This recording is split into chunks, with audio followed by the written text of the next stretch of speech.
आत्मा को खोजने वाले सभी साधकों को हमारा प्रणिपात। आज का स्वर्गीय संगीत सुनने के बाद क्या बोले और क्या न बोले, विशेषकर श्री देवदत्त चौधरी और उनके साथ तबले पर साथ करने वाले श्री गोविंद चक्रवर्ती, इन्होंने इतना आत्मा का आनंद लुटाया है कि बगैर कुछ बताए हुए ही मेरे ख्याल से आपके अंदर कुंडलिनी जागृत हो गई होगी। सहज भाव में एक और बात जाननी चाहिए कि भारतीय संगीत ओंकार से निकला हुआ है। ये बात इतनी सही है, इसकी प्रचिति, उसका परताला इस प्रकार है कि विदेशों में जिन्होंने कभी भी कोई रागदारी नहीं सुनी, जो ये भी नहीं जानते कि हिंदुस्तानी म्यूजिक क्या चीज है या किस तरह से बनाई गई है, जिनके बजाने का ढंग और संगीत को समझने का ढंग बिल्कुल फर्क है, ऐसे लोग भी जब पार हो जाते हैं और गहन उतरते हैं तो आपको आश्चर्य होगा कि बगैर किसी राग को जाने बगैर, ताल को जाने बगैर, कुछ भी जानकारी इसके मामले में न होते हुए बस खो जाते हैं संगीत। और जैसे आपके सामने आज चौधरी साहब ने बजाया, जब लंदन में बजा रहे थे तो घंटों लोग अभिभूत उसमें बिल्कुल पूरी तरह से बह गए थे। मैं देखकर आश्चर्य कर रही थी कि इन्होंने कोई राग जाना नहीं, इधर इनका कभी रुझान रहा नहीं, कभी कान पर भी उनके ये स्वर आए नहीं। आज अकस्मात इस तरह का संगीत सुनकर के इनको हो क्या गया। उसके बाद अमजद अली साहब आए, जो भी शास्त्रीय संगीत का कोई भी गाने वाला या बजाने वाला आता है तो ये बिल्कुल उसमें खो जाते हैं। दूसरी बात ये कि कव्वाली जैसी चीज जो कि समझनी चाहिए, एक बड़े भारी मशहूर कव्वाल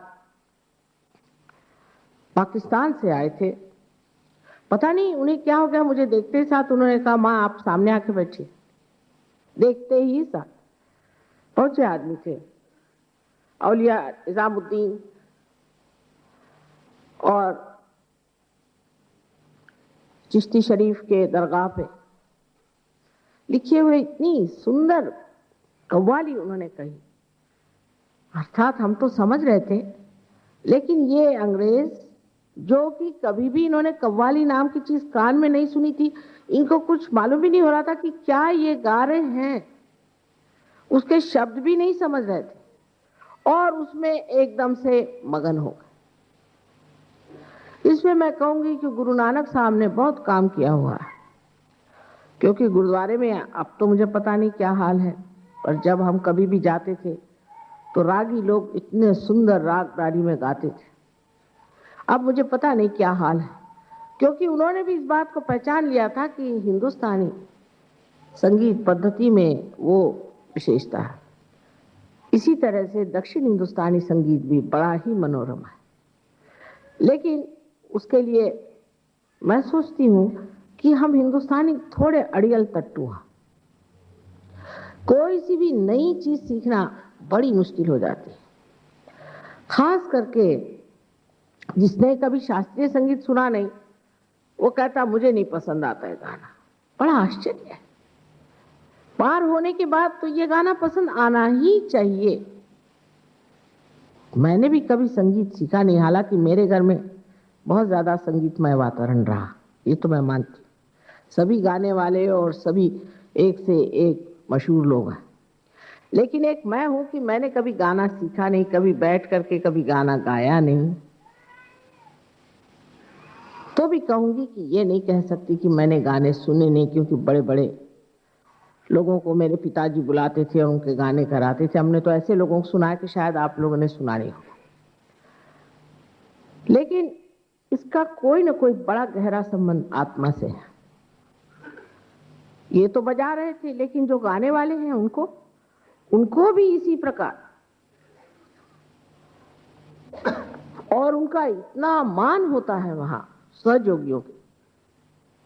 लेकिन अपने जो वहां हिंदुस्तानी लोग जब कोई सा भी म्यूजिक प्रोग्राम अरेंज करते हैं तो मुझे पता ये हुआ कि वो इन बेचारे आर्टिस्ट लोगों का रुपया मार लेते हैं। माने उनके अंदर जरा भी संगीत के प्रति कोई भी आदर नहीं।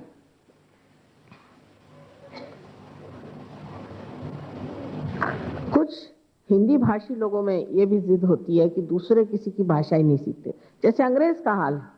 एक बार आप अंग्रेजी सीख लेते हैं, फिर आप कोई भाषा सीख नहीं सकते। पर अंग्रेज कभी भी दूसरों की भाषा नहीं सीख पाते, क्योंकि सब अंग्रेजी बोलते, और अगर बोले भी बड़े मुश्किल से तो ऐसा लगता है अंग्रेजी ही बोल रहे हैं। यही हिंदी भाषी लोगों का। अब अगर उन्होंने कभी रागदारी को सुना नहीं तो उनको रागदारी पसंद नहीं आती, लेकिन इनको देखिए ना, आपसे भी ज्यादा तादाद में लोग वहां सुनते हैं इनका संगीत। आशा है आपके भी हृदय के द्वार खुल जाएंगे और आप भी आत्मा के इस झंकार को सुनेंगे। मुझे तो ऐसा लगता है ये सारा संगीत मेरी आत्मा को झंकारता है, और उसमें झंकार कर उसकी प्रतिध्वनि आप लोगों तक पहुंच रही है। ये संगीत अपने अंदर चैतन्य भर के सब में बहता है, इसमें से चैतन्य बहता है।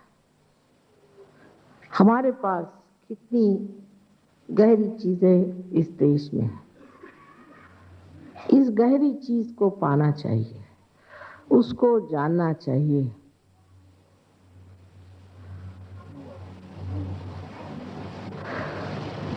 तब आप समझ पाएंगे कि आत्मा की गहराई आपके अंदर जम गई। अहंकार के कारण भी मनुष्य कभी कभी ऐसी बात कर देता है कि उसके अंदर आत्मा का जागरण कठिन हो जाता है। कल मैंने आपसे बताया था कि धर्म का महात्म्य क्या है, और आज सवेरे मैंने आश्रम में बताया कि सहज धर्म क्या है। सहज धर्म क्या है? आज आपसे मैं बताने वाली हूं कि धर्म की क्या आवश्यकता है और किस प्रकार हम आत्मा को प्राप्त होते हैं। धर्म की आवश्यकता संतुलन के लिए। आज आपने देखा कि तबले पर वजन, जिसे कहते हैं वजन, कितना संतुलित था। हाथ का वजन सितार पर कितना संतुलित था, कहाँ वजन देना है कहाँ नहीं देना, कितना उसका अंदाज बराबर था। इसी प्रकार जीवन का भी वजन संतुलित रखना चाहिए। संतुलित रखने के लिए मनुष्य को किसी भी अति पे नहीं उतरना चाहिए। कोई है कि अपनी इच्छाओं को इस कदर ज्यादा महत्व देते हैं कि उसके लिए कोई सा भी कर्म नहीं करते, और कुछ लोग अपने कर्म को इतना ज्यादा मानते हैं कि इच्छाओं की तरफ ध्यान ही नहीं देते। लेकिन जो मनुष्य अपना जीवन संतुलित रखता है उसके अंदर इच्छाएं भी संतुलित रहती हैं और उसका कर्म भी।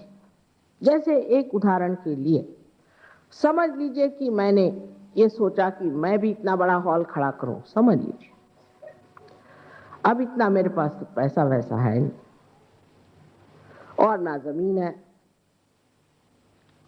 तो मैं इतना बड़ा कैसे खड़ा कर सकती हूं। पर मैं अगर सोचने लग जाऊं कि नहीं मैं करूंगी ही, अब उसी जिद में मैं पड़ जाऊं, मेरे मन में ये इच्छा हो जाए कि मैं जा करके और गवर्नर साहब के घर में रह जाऊं, तो क्या वो इच्छा पूरी हो जाएगी? लेकिन जब मैं उस कर्म में लग जाऊंगा तो पता होगा कि ये इच्छा जो मैंने की संतुलित नहीं, क्योंकि जो कर्म में नहीं उतरती है वो इच्छा बेकार है। अब दूसरे लोग जो होते हैं अतिकर्मी, जैसे कि इस दिल्ली में बहुत सारे, कारण ये सरकारी नौकरी जो करने निकले तो सुबह के गए हुए रात को 11 बजे तक जब तक नहीं आएंगे तो सोचते ही नहीं कि उन्होंने अफसर को दिखाया कि हम काम करते। और अफसर लोग सोचते हैं कि जब तक वो 1 बजे तक रात में दफ्तर में नहीं बैठेंगे तब तक मिनिस्टर साहब मानेंगे ही नहीं कि वो काम करते।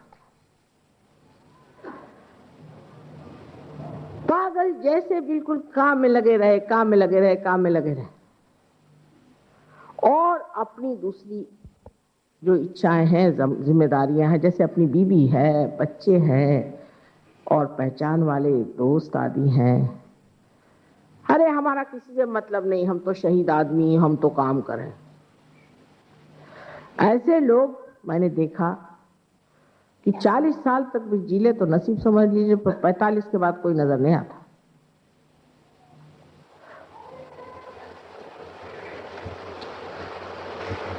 लेकिन जो आदमी संतुलित होता है वो काम भी अच्छा कर सकता है, बढ़िया काम कर सकता है, एफिशिएंट भी होता है और उसका बुढ़ापा भी अच्छा कटता है। लेकिन आप ऐसे अनेक लोग पाइएगा कि जो पागलों की तरह काम पर लगे रहते, और काम जितना हो रहा है अपने देश में उसके बारे में जितना कहा जाए उतना ठीक है। और सब लोग काम बहुत करते, मुझे तो कोई काम दिखाई नहीं देता। जो जहां खुदा पड़ा है वहां खुदा पड़ा है, जो बिगड़ा पड़ा वो बिगड़ा पड़ा है। एक हम लोग बचपन में खेलते थे खेल, उसका नाम था जहां पड़ी वहां सड़ी। वो चीज अपने देश की है, लेकिन अपने यहाँ जितने लोग काम करते हैं उतने तो कोई भी देश में लोग नहीं काम करते। और सबसे इनएफिशिएंट देश है अपना। उसकी वजह यह है कि एक हद तक पहुंचने पर ये कर्म करने वाला भी थक जाता है, उसको दूसरी साइड भी देखना चाहिए। तब फिर इसको जांचना चाहिए अपने इच्छाओं में। अगर मुझे संगीत सुनने की इच्छा है और मेरे पास टाइम नहीं तो मैं नीरस हो जाऊंगी।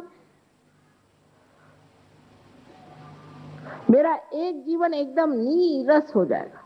जैसे आजकल आपने देखा बहुत पागलों तरह लोग रास्ते में दौड़ते हैं, जॉगिंग करते हैं। ऐसे बहुत से लोग इनमें से मैंने देखे, वो आके मुझे बताते हैं कि माँ हम तो स्थितप्रज्ञ हो गए। मैंने कहा कैसे?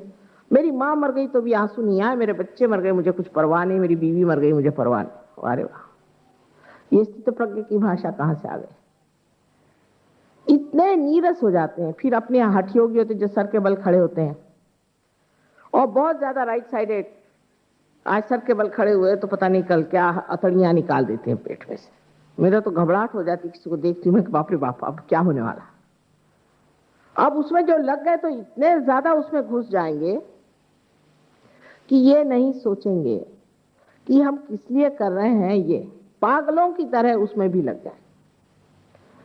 और उसमें संतुलन न होने की वजह से ऐसे लोगों को हार्ट अटैक बहुत जल्दी आ सकता है। और सबसे बड़ी बात तो ये है कि इनका हार्ट ही पत्थर हो जाता है। ऐसे घरों में हमेशा डिवोर्स होंगे, बीवी से झगड़े होंगे, उनको कोई भी चीज अच्छी नहीं रहती, वो बिल्कुल हनुमान जी का अवतार हो जाते हैं। उनको दूरी से बात करना ठीक है, अगर सो रहे हो जगाना हो तो एक लकड़ी से जगाइए दूर से, नहीं तो आपको ठिकाने लगा देंगे। और जो दफ्तर में इतना ज्यादा काम करते हैं वो भी बहुत क्रोधी होते हैं। कारण ये कि दफ्तर में तो साहब हमेशा बिगड़ते रहता है, वो सारा आकर के बीवी पर बिगड़ना, उस पर चीखना चिल्लाना शुरू हो जाता है, क्योंकि मैं काम कर रहा हूं। ये एक सर्वसाधारण बात मैंने आपसे कही। लेकिन धर्माचरण जो है उसमें भी हम अतिशयता जब करते हैं और लेफ्ट में बहुत चले जाते हैं। तो अब भक्ति में लग गए तो क्या कि वो 65 मरतबा हाथ धोएंगे और 80 मरतबा पैर धोएंगे। सहयोग में भी कुछ कुछ लोग ऐसे पागलों तरह करते हैं। मैं देखती हूँ कि मैं भाषण दे रही हूँ और अपने चक्र चला रहे हैं पागलों की तरह, सर पे वो दे रहे हैं, बंधन दे रहे हैं। अरे इसकी कोई जरूरत है? हम बैठे हैं ना सामने, इसको ठीक कर रहे हैं, उसको ठीक कर रहे हैं। ये अतिशयता जो है इसे छोड़ देना, बीचों बीच रहना। अब कोई अगर बहुत ज्यादा ये सोचे कि मैं तो साहब किसी काम का नहीं हूं, खासकर गजरिया लोग, शराब पीने वाले लोग, शराब पीने वाले हमेशा रोते रहेंगे और कहेंगे कि साहब मुझसे दुखी कोई नहीं, सब दुनिया इनको देख देख दुखी थी। अब ऐसे लोग लेफ्ट में चले गए। ऐसे लोगों को भूत पकड़ लेते हैं, भूत। जो अपने को कहता है मैं बड़ा बुरा हूं, मैंने बुरे काम किए तो सारे बुरे काम वाले आपके खोपड़ी पे आके बैठ जाएंगे। और जो राइट साइड में बहुत जाते हैं, इनको भी एक तरह के भूती पकड़ते हैं, पर उनको राक्षस कहिए, जैसे कि हिटलर ने राक्षस बिठाए थे जर्मन लोगों पर। वो राइट साइडेड मूवमेंट कि हमसे बढ़ के कोई नहीं, हम सबसे महान है और हम चाहे सबकी गर्दन काटे। इस तरह से आंखों पे खून चढ़ जाता है, फिर जिसको चाहे उसको मारते फिरते हैं। उनको लगता है ठीक है, हमको मारना ही चाहिए। इस प्रकार के दो तरह के विक्षिप्त लोग अतिशय में आते हैं, और जो अतिशयता अगर ज्यादा हो जाए तो मनुष्य के लिए बड़ी हानिकारक होती है। तो मनुष्य को बीचों बीच रहना चाहिए, संतुलन में रहना चाहिए, ये धर्म है। अब इस धर्म का आलंबन क्यों? क्योंकि जो चीज आकाश में उड़ना चाहती है उसमें अगर संतुलन नहीं हो, किसी अगर एरोप्लेन में संतुलन न हो, एक ही उसमें विंग हो, तो वो 2 मिनट में ठिकाने लग जाता है जब उड़ने लगता है। इसलिए जब मनुष्य में संतुलन होता है तो कुंडलिनी बहुत आसानी से उड़ जाती है।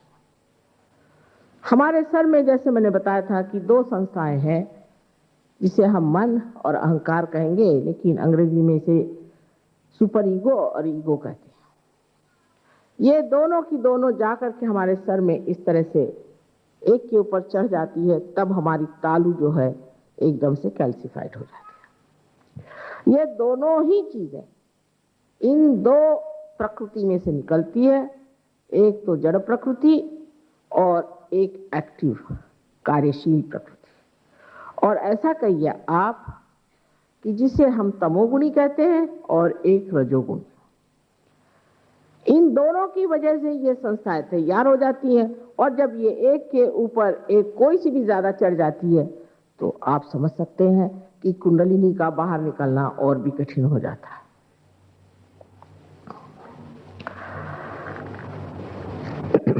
अब जब कुंडलिनी का जागरण होता है, जो कि शुद्ध इच्छा है, तो कुंडलिनी इन चक्रों से गुजरती हुई हर एक चक्र को पूरी तरह से आलोकित करती हुई आखिर ब्रह्मरंध्र में आती है और यहाँ पे भेद करके और यहाँ से बाहर निकल आती है। जैसे ही आज्ञा चक्र पे कुंडलिनी जाती है, शुद्धि से शुरू होता है, पर आज्ञा पे पहुंचते ही साथ हमारे ये जो दोनों संस्थाएं हैं अंदर की तरफ खींच जाती है। इन दोनों चक्रों में विशेष शक्ति है कि ये इन 2 संस्थाओं को अंदर की तरफ खींच लें, उसका शोषण कर लें, उसको सुखा दें। उसके कारण तालू की यहाँ जगह हो जाती और उसमें से कुंडलिनी बाहर निकल पड़ती।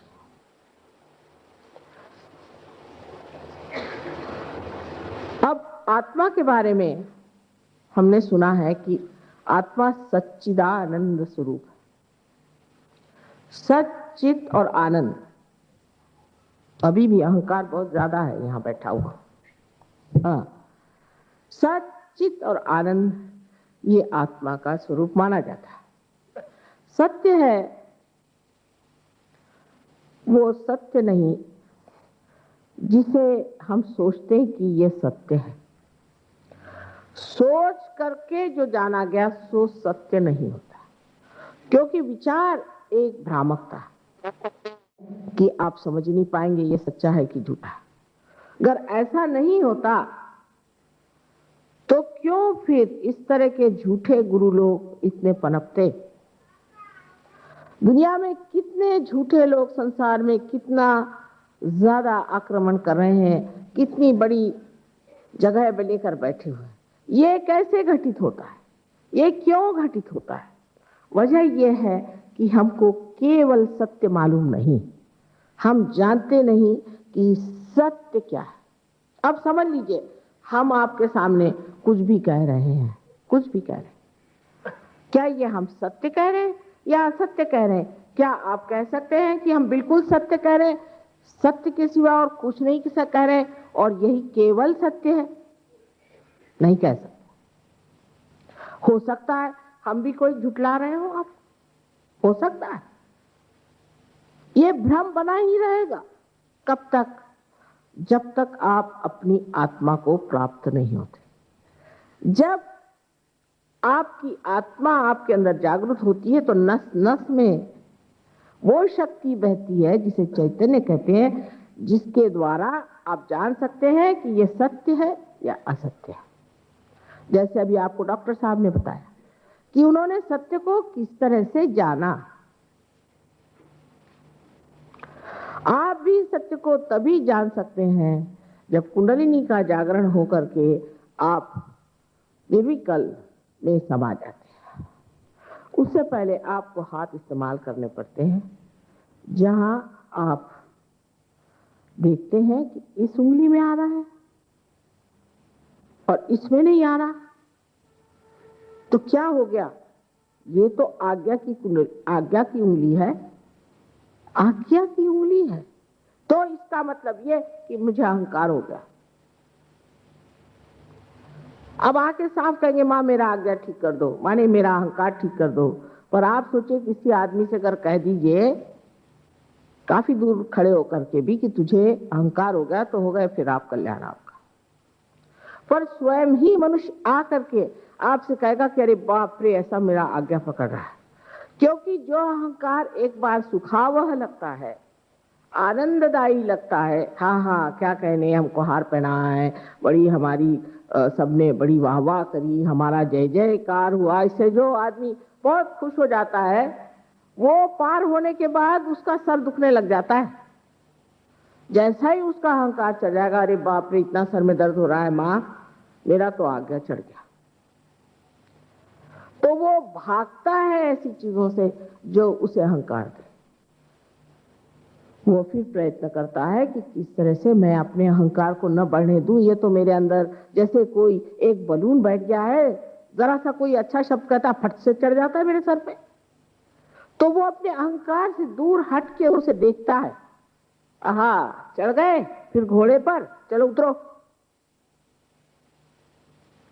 उससे पहले आदमी ये नहीं जानता कि वो अहंकार में बैठा है। जब उसका अहंकार उसे दुख देगा तभी वो समझता है। इस अहंकार की पीड़ा सिर्फ आप आत्म साक्षात्कार के बाद ही जानेगा। आप देखिए कि अगर मनुष्य का अहंकार टूट जाए किसी तरह से, तो दुनिया में अमन और चैन हो जाए और शांति आ जाए।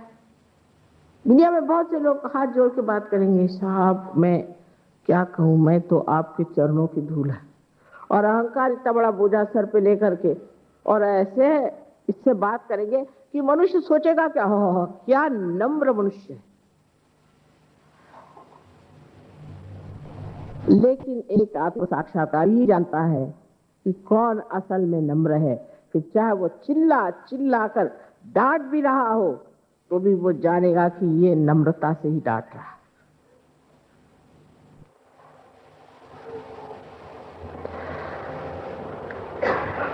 अहंकार का काम दूसरों का नाश करना है, लेकिन वो अपने को भी नाश करता है।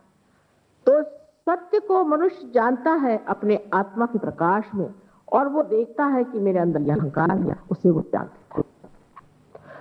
इसीलिए कहा जाता है कि सत्य स्वरूप आत्मा है।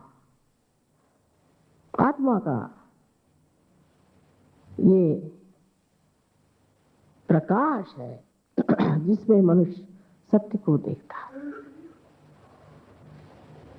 किसी ने पूछा, साहब आपने कैसे जाना हमें ये बीमारी?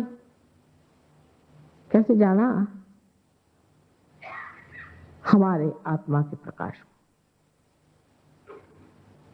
हमारे आत्मा के प्रकाश में आप आ गए और हम जान गए कि आपको क्या शिकायत है।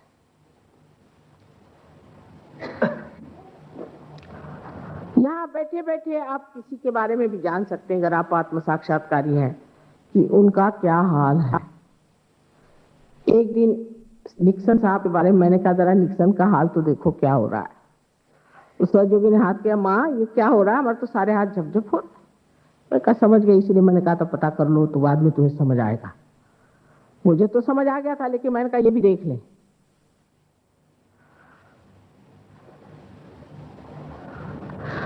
सारी दुनिया का आपको पता लग सकता है सत्य का, अगर आप आत्मा के प्रकाश में जागरूक। अब हमारे यहाँ भारतीय भूमि पर बहुत सारे स्वयंभू स्थान हैं। आप आत्मा के प्रकाश के बगैर कैसे जानिएगा कि ये स्वयंभू है या झूठे हैं?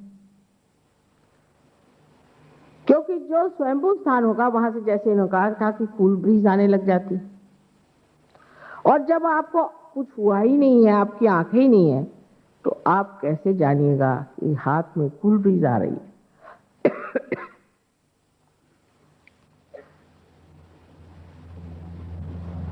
केवल सत्य जानने के लिए केवल आत्मा होना चाहिए। आज का सहयोग इस प्रकार हमने बांधा है कि किसी तरह से थोड़ी सी तो भी रोशनी इनके अंदर आ जाए, थोड़ी सी धुंधली सी भी आ जाए। कुछ सफाई की जरूरत नहीं, कंदील को पहले सफाई करने की जरूरत नहीं, उसको करते करते जन्म बीत गए। अब पहले इनके कंदील में दीप जला दो, फिर ये खुद ही देखेंगे कि इस कंदील में यहां से दाग है, यहां से दाग है, खुद ही साफ कर लेंगे। जब आत्मा का प्रकाश आता है और मनुष्य जब आत्मा से निगडित हो जाता है, आइडेंटिफाइड हो जाता है, तो वो देखता है कि मेरे आत्मा का प्रकाश इसलिए नहीं जा रहा है क्योंकि मेरा कंदील जरा खराब है, इसको साफ कर लो। और उस कंदील के प्रकाश में ही उसका शरीर, उसका मन, उसकी बुद्धि, अहंकार आदि जितने भी दोष है सब एक साथ साफ हो सकते हैं। कोई कहे कि अंधेरे में आप कपड़ा धोइए, तो कोई नहीं धो सकता। तो सर्वप्रथम ये जानना चाहिए कि अभी तक हमने सत्य को जाना नहीं है, इसलिए आत्म साक्षात्कार के बगैर हम सत्य को जान नहीं सकते। आजकल लोग लड़ते हैं इश्यूज के लिए कि चलिए अब यहाँ पे न्यूक्लियर वॉर होने वाला है, उसके लिए आप झगड़ा करें कि न्यूक्लियर वॉर नहीं होना चाहिए, फिर और कुछ उठा लेंगे। इस तरह से एक एक एक एक एक एक चीज बना के उसको लेकर के लोग झगड़ते हैं। लेकिन ये बनाया किसने है न्यूक्लियर वॉर? मनुष्य ने, मानते हैं आप? अगर मनुष्य ही परिवर्तित हो जाएगा तो न्यूक्लियर वॉर कहां से रह जाएगा? और अगर मनुष्य परिवर्तित नहीं होगा तो परमात्मा भी उसको बचाने के लिए क्यों सोचेंगे? बेकार की घरे में ऐसे दीप आप जानते हैं जो हम जलाते हैं दिवाली के रोज, वो मिट्टी के दीप टूटे फूटे होते हैं, उनको फेंक देते हैं। उनको कौन जी से लगा के रखेगा? लेकिन अगर ऐसे दीप तैयार हो कि जो निरंतर जलते रहें, उसको संभाला जाता है, ऊपर रखा जाता है। इसी प्रकार मनुष्य जाति का भी है। अगर मनुष्य जाति में ऐसे कुछ लोग हो जाए कि जिनके प्रति परमात्मा जागरूक हो जाए और सोचें कि ये मेरे बेटे बैठे हैं ना, तो सारा संसार बच सकता है। कहते हैं कि अगर साड़ी का एक छोर भी बच गया तो सारी साड़ी बच सकती है, इसी प्रकार थोड़े से सहयोगी भी इस संसार को बचा सकते हैं, न्यूक्लियर वॉर को खत्म कर सकते हैं, सारे वातावरण को वो संभाल सकते हैं। पर वो एक दशा आनी पड़ती है। जब तक वो दशा नहीं आती, जब तक इतने लोग यहाँ नहीं होते, तो ये कार्य बन नहीं सकता। जो लोग सहयोग में आते हैं, सिर्फ लेक्चर सुनने और चले जाते हैं, उनको पता होना चाहिए कि उनको खबर हो गई है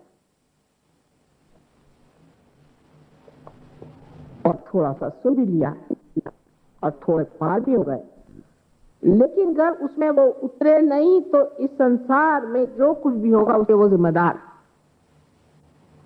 अभी मैं किसी घर खाना खाने गई थी, वहां एक प्रोफेसर साहब आई, कहने लगे कि माता जी आए तो मैं दर्शन के लिए आती हूँ। दर्शन के लिए पहुंच गए और मैंने देखा बस वो दर्शन करके बस खुश हो गई, अब हो गया दर्शन। क्योंकि प्रोफेसर, मैंने कहा साहब आप क्या कभी पढ़ाती? कल हाँ। अरे तब कभी पढ़ाते? कैसे पढ़ाती है आप कभी? अब जो लिखा पढ़ाते। अरे मैंने कहा उस कबीर को समझाने के लिए आपको अभी 7 जन्म लेना होगा। ये तो बात है। कहने मैंने कहा आत्म साक्षात्कार ले लो, इसी जन्म में समझा दो। लेकिन वो नहीं, उनको टाइम नहीं है ना। तब उस जमाने में टाइम तो होना चाहिए था, क्योंकि वो लोग सब स्ट्राइक पे थे। एक स्ट्राइक इतना ही फायदा हो सकता है कि कोई लेक्चर में तो आ ही जाते हैं लोग, लेकिन उनको टाइम नहीं, क्योंकि एक इश्यू ले लिया, उसके पीछे हम लड़ रहे हैं। ये आत्मा का जागरण मनुष्य को अत्यंत शांति प्रदान करता है, क्योंकि सर में कोई विकल्प नहीं रह जाता। अंदर से मनुष्य एकदम शांत हो जाता है। जैसे कि आपने एक रथ का चक्का देखा होगा कि रथ का चक्का परिधि पे, सरकमफेरेंस पे घूमते रहता है, लेकिन इसका बीचों बीच का जो मध्य बिंदु है उसको तो पूरी तरह से स्थिर होना पड़ता है, स्टेडी होना पड़ता है, नहीं तो चल ही नहीं सकता। जब पार हो जाते हैं तो उस मध्य बिंदु पर जाते हैं, जहां खड़े होकर आप देखते हैं सारी परिधि घूम रही और आप शांत खड़े। आप किसी भी चीज से विचलित नहीं होते। आप देखते हैं सारा नाटक और आप विचलित नहीं होते, आप में साक्षी स्वरूपत्व आ जाता है। जैसे कि उठते हुए पानी में और गिरती हुए लहरों में मनुष्य घबरा जाता है, लेकिन नाव में बैठने के बाद वो देखता है मनुष्य उसे। इसी प्रकार मनुष्य जब आत्मा की नाव में बैठ जाता है तो वो किसी चीज से विचलित नहीं होता, उसमें शांति प्रस्थापित हो जाती। अंदर की शांति से ही बाह्य की शांति आने वाली है, और बाह्य की शांति से अंदर की शांति नहीं आ सकती, क्योंकि बाह्य में जो शांति बनाई गई है ये सब कृत्रिम है, आर्टिफिशियल है। हम लोग कहते हैं चीनी हिंदी भाई भाई, है क्या भाई? आज एक दूसरे का मुंह नहीं देखते।